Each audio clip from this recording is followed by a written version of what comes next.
Je vais donc passer la parole. Maintenant, on va rentrer dans le temps plutôt de retour d'expérience.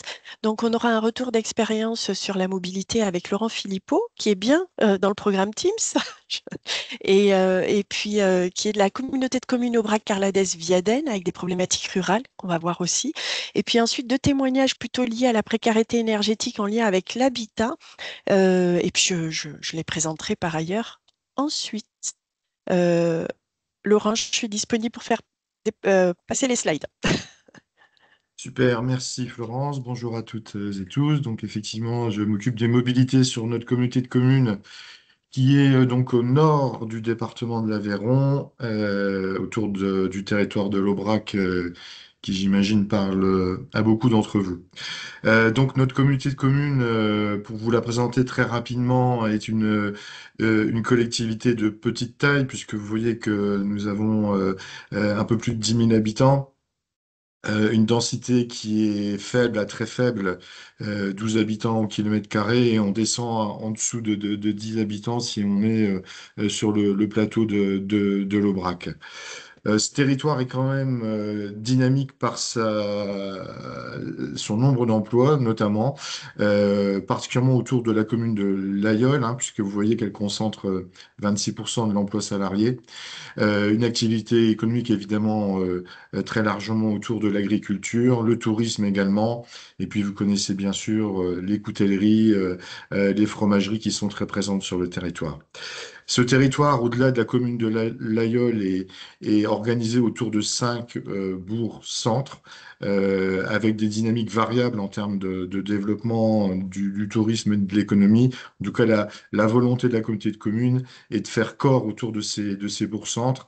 Et les questions liées à la mobilité, mais vous allez vite le comprendre, sont tout à fait centrales sur un territoire comme le nôtre. Si on peut passer à la suivante, Florence. Voilà, juste quelques chiffres que j'ai trouvé intéressants par rapport à notre positionnement, que j'ai mis aussi en exergue avec nos collègues de la vallée du Lot autour d'Espalion. Et vous voyez tout de suite les différences, hein. Notre revenu annuel médian est à la fois inférieur de nos voisins, mais également inférieur sur les moyennes départementales, régionales, voire nationales.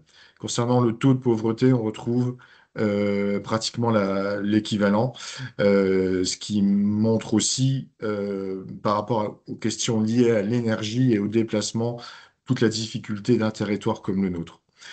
Un petit schéma que j'aime bien par rapport à la situation pour aller chercher sa baguette de pain le matin, eh bien, vous voyez effectivement qu'on est évidemment très largement dans une situation de difficulté si on regarde les chiffres de la région et encore plus de la France, bien évidemment.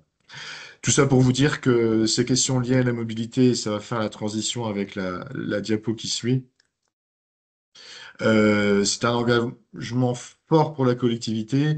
Je ne vais pas revenir sur le contexte, vous aurez le temps d'y regarder, mais vous dire que depuis plusieurs années, nous expérimentons des dispositifs de mobilité inversée, notamment avec un tiers-lieu de formation tout au nord sur le secteur d'Argence, avec un CAP de conducteur routier délocalisé qui est en cours et qui marche très bien et qui a de fortes chances d'être pérennisé dans l'avenir. Du transport à la demande, je ne vais pas m'arrêter. Là aussi, je suppose que la majorité des territoires connaissent ces dispositifs, en lien avec la région Occitanie, bien sûr, et une petite expérience qu'on va probablement renouveler autour du TIL, du transport d'intérêt local, notamment avec le grand rendez-vous annuel du printemps, qui est la transhumance. Donc, vous voyez, la mobilité est déjà effectivement au cœur de nos préoccupations. Elle l'est d'autant plus. Avant de parler du programme Teams, un petit zoom sur l'appel à projet à venir Montagne Mobilité, pour lequel on a été effectivement lauréat, sur un axe particulier, celui qui remonte d'Espalion vers le plateau de l'Aubrac, qui montre que l'attrait économique du territoire de l'Aïol fait que nous avons des déplacements contraints de salariés du sud vers le nord, avec donc des effets importants sur le nombre de voitures en circulation, sur l'impact environnemental, des difficultés de recrutement de ces entreprises, eu égard à la ruralité de notre secteur. Donc l'idée autour de ce projet est de mettre en place une solution de covoiturage qui existe déjà de manière informelle, donc de la formaliser en lien avec la région, et à terme de tendre vers des solutions d'intermodalité en lien étroit avec les entreprises. Et j'insiste beaucoup sur ce lien avec les entreprises qui jouent le jeu. Je l'ai surligné. L'idée aussi pour eux, c'est de faciliter leur recrutement. Et de permettre à des salariés qui sont en déplacement d'avoir des coûts réduits en opérant effectivement du covoiturage. Donc en 2025, là, tout début de l'année, on va mettre en place cette solution de manière expérimentale et on observera comment en territoire très rural, le covoiturage peut aussi avoir du sens. Donc voilà pour cette première appel à projet. Si on peut passer effectivement à l'appel à manifestation d'intérêt Teams, pour lequel nous sommes effectivement lauréats au titre de 6 actions. Je vais m'attarder plus particulièrement sur deux d'entre elles, pour lesquelles on a estimé avec Florence qu'il y avait un intérêt de vous les présenter par rapport à la thématique du jour. Sachez qu'on est engagé également sur d'autres actions, donc pour une durée de 3 ans, autour des vélos cargo, autour d'un service pour les aidants sur un territoire, une commune voisine également, un service de covoiturage, d'autopartage lié au covoiturage dont j'ai parlé tout à l'heure, plus ou moins lié, mais en tout cas une expérimentation autour de ça, puis des actions de promotion plus classiques. Je reviens pas sur ces actions et on va passer tout de suite aux solutions de transport solidaire, puisque c'est d'autant plus d'actualité qu'à l'heure où je vous parle, on a la première course de taxi qui va emmener donc une personne âgée vers des solutions de soins dans la ville de Rodez.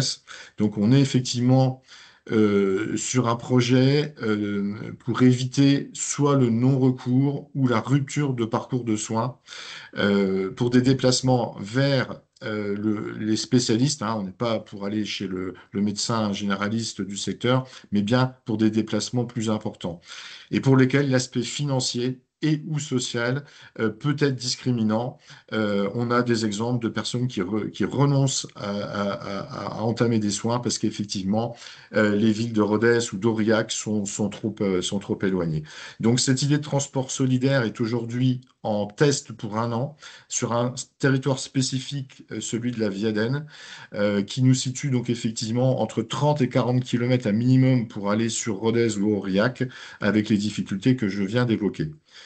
Si on passe à la diapositive suivante en quelques mots, donc le transport solidaire, comment il est mis en place, je vous le disais, on est bien sur un plus, hein, c'est-à-dire qu'on ne se substitue pas à ce qui existe déjà, ben, notamment la prise en charge, les prises en charge sanitaires que tout le monde connaît bien, mais on est bien sur un second niveau d'intervention pour 6 communes de manière expérimentale, et vous le voyez, vers Rodez-Aurillac, je le disais, on a ajouté Saint-Flour dans l'hypothèse d'un élargissement, mais également parce qu'il y a des soins qui sont disponibles à Saint-Flour. Je pense à la dialyse également, et c'est pour ça qu'on l'a intégré. En tout cas, c'était la volonté des élus. Si on continue sur la suite, donc on a volontairement, les élus ont souhaité d'expérimenter en ciblant vraiment les catégories de personnes les plus en difficulté.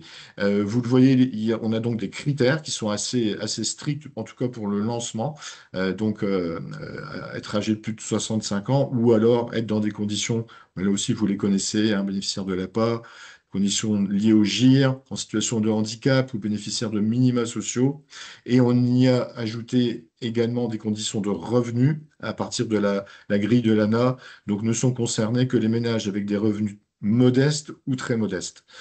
Là aussi, la volonté est d'expérimenter à partir de ces conditions-là. Mais on va recenser également des besoins pour lesquels on ne pourrait pas répondre, mais qui seraient pas tellement éloigné, finalement. Je pense notamment aux revenus, hein, quelques milliers d'euros au-dessus.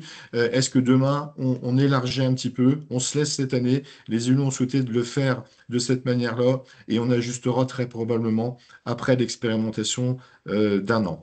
Vous voyez que le montant est vraiment réduit, hein, puisqu'on est entre 15 et 25 euros, voire un petit peu moins s'il y a du groupage. Si on était sur une course de taxi classique, vous multipliez ces chiffres par 5 ou 6 à minimum, hein. Donc voilà, c'est effectivement un vrai engagement qui nous permet d'expérimenter le programme Teams. On a les premières, je vous le disais, les premières inscriptions. On s'appuie sur la collègue de France Service qui va faire aussi ce travail de liaison et de lien social avec les personnes. On s'appuie également sur l'offre médicale locale, sur l'EHPAD, sur toutes les structures ressources qui, à un moment, peuvent passer l'information auprès des personnes qui sont souvent isolées, hein, donc dans les communes, mais aussi dans des fermes isolées, dans des habitats de très faible densité. Donc, il faut que l'information passe. Donc voilà pour cette première expérience. Vous voyez on a donc une communication qui est également mise en place. Je ne vais pas m'étendre, hein. On cible vraiment les ménages les plus modestes. On accompagne les personnes qui ne peuvent pas se déplacer. On agit en proximité. Ça, c'est vraiment un peu le fil conducteur de toutes nos actions. Et puis encore une fois, je le disais, ben, ces personnes qui ont des faibles revenus, ben, essayer de les accompagner autant que faire se peut. L'idée, si tout se passe bien, sera d'étendre cette expérience à l'ensemble de notre territoire. Donc voilà pour cette première expérimentation. La seconde, là, on est en cours de déploiement. Donc là aussi, peut-être que sur les territoires, vous connaissez ces dispositifs qui ont des appellations parfois un petit peu différentes. Nous, on a retenu celle qui est encadrée juridiquement par le Code des transports et qui s'appelle le transport d'utilité sociale. On entend parler parfois de transport solidaire également. On est là aussi de manière expérimentale sur deux territoires du nord de notre territoire. L'Argent, c'est le secteur du Calardès. On est à la limite du Cantal, hein, pour vous le situer. L'idée, là aussi, on est sur du lien social. Là aussi, on travaille sur des personnes qui sont plus ou moins isolées. Et donc, le principe est de mettre en relation des conducteurs bénévoles qui vont prendre un petit peu de leur temps avec des personnes qui n'ont pas d'autre solution au moment où elles ont besoin d'un déplacement. C'est-à-dire que le TAD ne fonctionne pas, il n'y a pas d'autre solution. Et donc ce dispositif de transport d'utilité sociale, vous le voyez, il est encadré. Il doit être porté par une association, je vais y revenir. Le trajet est limité, en tout cas pour l'instant, il y a peut-être des choses qui vont bouger. Le bénévole qui va accompagner la personne va être indemnisé à hauteur de 32 centimes du kilomètre. Il peut aussi renoncer à l'indemnité, ça peut arriver, notamment sur des déplacements plutôt courts.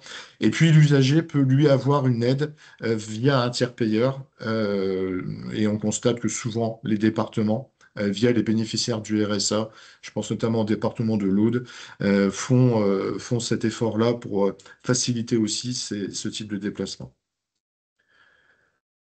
Si on précise un petit peu, Florence, donc pour vous redire le schéma vraiment très synthétique, hein, donc on a une association porteuse, une demande de trajet est faite à l'association, l'association va vérifier l'éligibilité de la personne, donc là aussi on va travailler sur des critères, hein. Est-ce qu'on cible des critères très étroits par rapport à des personnes qui ont plus de difficultés? Est-ce qu'on ouvre un petit peu? Est-ce qu'on réduit les possibilités de déplacement en fonction de l'objectif ou pas? On a eu un témoignage d'une association de l'Aude très intéressante qui nous disait par exemple que pour ce qui les concerne, 80% des courses ont un objet médical. Donc, vous voyez encore une fois, la question des problèmes liés à l'accès aux soins est un vrai souci. Mais le collègue qui nous a présenté l'évoquait également par le fait que les personnes estimaient que déranger, entre guillemets, un bénévole, il devait y avoir une vraie raison derrière, hein. Je le dis de manière vraiment comme on nous l'a présenté, alors qu'on peut se dire aussi qu'on peut aller rendre visite, pourquoi pas, à un grand-parent isolé, et ça peut aussi également avoir du sens d'utiliser ce type de dispositif. Donc, vous dire qu'aujourd'hui, nous avons constitué un groupe de travail. Nous avons effectivement auditionné des projets similaires. On va aller aussi rendre visite à nos voisins d'Aurillac qui ont mis en place il y a quelques mois ce dispositif-là. Nous avons aujourd'hui, après prise de contact, une association qui est un chantier d'insertion qui va prendre l'animation de ce dispositif, qu'il a donc accepté.